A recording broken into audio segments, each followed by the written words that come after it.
Tennessee picks up commitment. Luke Thompson from Franklin. What do you think of Luke Thompson, the athlete? Is this just a throwaway roster spot because of his family? Talk about his background, and then we'll get to 4 downs. Yeah, so Luke Thompson is a 3-star on and unrated on different things. I'll get to his overall ratings, but he's an athlete / safety. So he is from Franklin, Tennessee, went to Franklin High School. He's in the 2026 recruiting class. He is the son of 2 Tennessee athletes and the grandson of another Tennessee athlete. All 3 played different sports. He commits to Tennessee a week after they picked up another defensive back, KJ McLean, out of New Jersey. Luke Thompson is the 10th commitment in their 2026 recruiting class. And there's questions about his actual ability. Is this a roster spot for a legacy kid because they want to keep the legacy family happy, or is this their part of their talent evaluation of underrated players? I have my thoughts. I'm going to get to them. Okay, let's get into it right now. It's 4 downs by our good friends at Ted Russell Ford Lincoln. They are on East Side Drive and Parkside Drive. They had a fantastic Father's Day celebration, but the savings continue and the fantastic service continues. I was so happy when I drove off the lot with my Jeep. And don't forget, they're East Tennessee's largest volume dealer, so they have what you want. Cooper Mays, what should people do? Cooper Mays here. Hit like and subscribe. All right, let's do it right now, Coop. Let's go to which down? Coop here. First down. All right, first down brought to you by Ted Russell Ford Lincoln, and Ted Russell Ford Lincoln Studios is where we broadcast from. All right, so let's go ahead and get rolling with down number 1, and that is he's a 3-star on 247. On 3, he's a 3-star as well. Unrated on Rivals. What do you make of that, Caleb? I make unrated on Rivals and unrated on ESPN. I'm making that at 6 feet, 175 pounds. I get the vibe that the only thing that's giving him ratings is that Tennessee was offering him and that Tennessee was interested. There is no signs that this guy is a recruit that there was a fight for. You're not hearing of any other schools that wanted him at Tennessee's level. The other ones that talked with him the most, by the way, are James Madison and Miami of Ohio. So given his ratings, that's the biggest red flag to me of Tennessee just wasted a scholarship. And is he a 2026 guy? Yeah, 2026. Okay. Are you aware if he has any other teammates that Tennessee might be interested in, or does he perhaps sell straw for a living? I don't know. That's a good question. Maybe he's one of those pine straw guys that can act as a consultant for 30 grand. Kevin Thompson was Cooper Mays here. Second down. Kevin Thompson was a UT decathlete. Do you think that was a factor? His father, Kevin Thompson, was a UT decathlete. Yes, I think that was a factor. And I think this is where they're taking a chance on his speed, because reportedly at a camp last year, he timed a 4.4140. That's fast for a high school kid. And let me tell you why. Because running a 40 has nothing to do with football. As a matter of fact, it's about the most foreign thing in football in the world. Football, even a receiver, you oftentimes have a guy lined up on you. Let me give you a little insight. In the 40, when they train these guys and they go to all these training places, your first 2 steps are supposed to be so long that you almost fall down. I mean, that's how long they're supposed to be. That's how you run the fastest 40. It has nothing to do with your really inherent speed. It has nothing to do with how you play football. So at 4.41, that's really fast in high school, because you could project easily as a 4.3 guy once you go through all the training stuff. So that's really, really fast.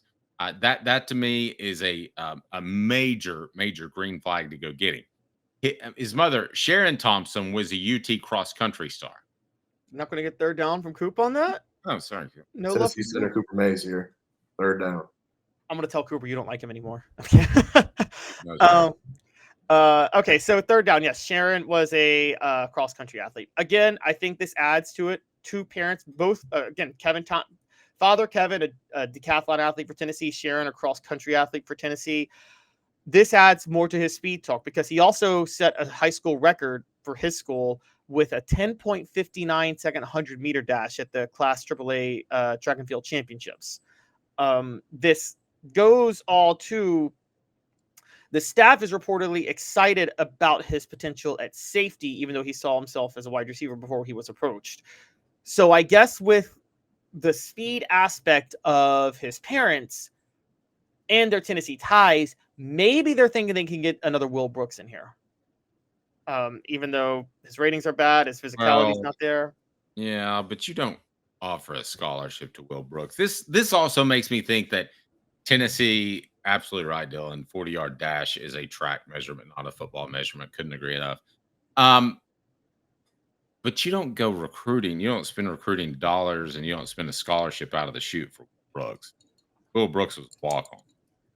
No, you don't. You don't. And this is where I'm getting it. I'm getting legacy vibes. And Dave, what if it's this? We don't have any proof of this, but there's a very big elephant in the room on fourth down on this.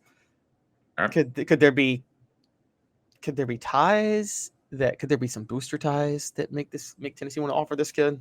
There we go. Fourth down. All SEC center Cooper Mays here. Fourth down. All right. Fourth down is what, Caleb?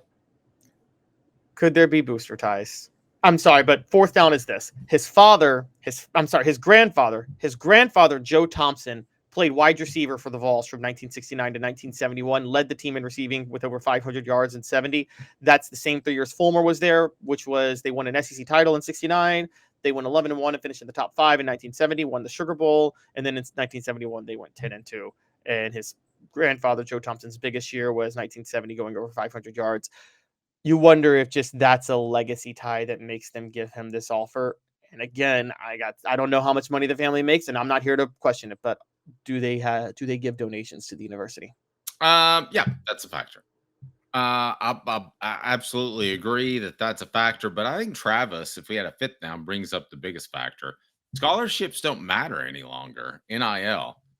I assume the same rules are in place about recruiting, where you can say, here's all, did you know that this is all you can say about a young man in high school? You can say, we are recruiting that player. That's all you can say.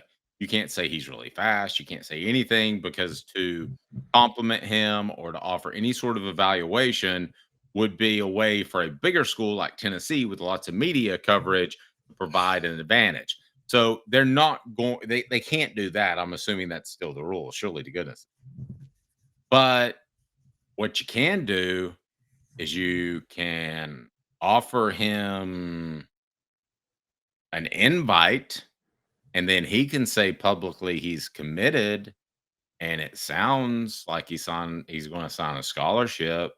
But in reality, his mom and pops have a booster that, or their company, whatever, is in Knoxville and says, I'll figure out a way to make it happen. Okay, but he's not technically a scholarship player. See, I wondered all along if there was a player last year that I wondered all along if he was a scholarship player or not. And he was, but really, what does it matter anymore? Okay, but there is one giant factor that changes this that I think you probably would have a point on. Okay, well, before you get to that, let me remind you, 4 Downs, brought to you by Ted Russell, Ford Lincoln, and they are East Tennessee's largest volume dealer. Telling you, you will be so pleased when you make a purchase at Ted Russell Ford or Ted Russell Lincoln. They have locations on Parkside Drive and Kingston Pike. A beacon of hope in a world of high prices. Look to the skies, Knoxville. Super savings is here. Ted Russell Ford is East Tennessee's #1 volume Ford dealer. Employee pricing is here. You pay what we pay on all new Ford models. Come see the super dealer today at either Ted Russell Ford location, Parkside Drive, or Kingston Pike. With your point? Okay, so my point is, what I was going to say was that the big elephant in the room on this is that there is no longer a scholarship limit. Exactly. There's a roster limit. So it's not the old way where you could just load up on walk-ons. Now, there have always been somewhat roster limits in conferences. For those who want to know the biggest cause of the downfall in Nebraska football, outside of steroids not being part of the program anymore, the other fall was that once the Big 12 was formed in 96, they put roster limits in place. So the last national title Nebraska won was 97. And Nebraska used to have they had, this story, Dave, they had 85 scholarship guys, but then they had 300 walk-ons at the same time that were all just took part of the conditioning program. And maybe 10% of those guys would grow into scholarship status. But if not, who cares? Yeah, exactly. So that's how they built a program. That's not a thing anymore. But roster limits do still matter. And they're now going to be more enforced because the scholarship limits are not going to be enforced anymore. And with that in mind, I just think you got to be careful when you offer these type of kids. Now, I do. Because you can't just do a throwaway wasted roster spot anymore. Yeah. It's for enough cash you can. Because you're only going to play, you're only going to play 45 guys, 50, maybe 50 guys in a season. You're not going to play 115. You're not even going to play 85, which is the old scholarship limit. I think you've got some room for some of these guys if you want to. Listen, you and I are football guys, but we don't know the administration side of it as well. We don't know the amount of money that they need to bring in to have a competent program. So, if this guy comes in and his family and they pledges $10 million to the athletic department, well, that would be 5% of their budget. That's a significant amount of money. Yes, and that's true. Again, that's me speculating that they're doing that, though, to be fair. And so we don't know for sure if that's the case. We know, I'm sure you've covered, and maybe I'm wrong, Dave, you don't have to name any names, but I'm sure you've covered kids that got maybe even scholarships were at least allowed to walk onto the roster because they were the kids and boosters, right? For the program. That's not a new thing, is it? Yes. No, I can name one specifically. Yeah. Off the top of my head. And I do think largely that he was the bag man too. I think that he was the guy that could easily funnel money to prospects from boosters. And that was a pretty clean way of doing it. And it worked pretty well. You know why? Why? You didn't hear about it.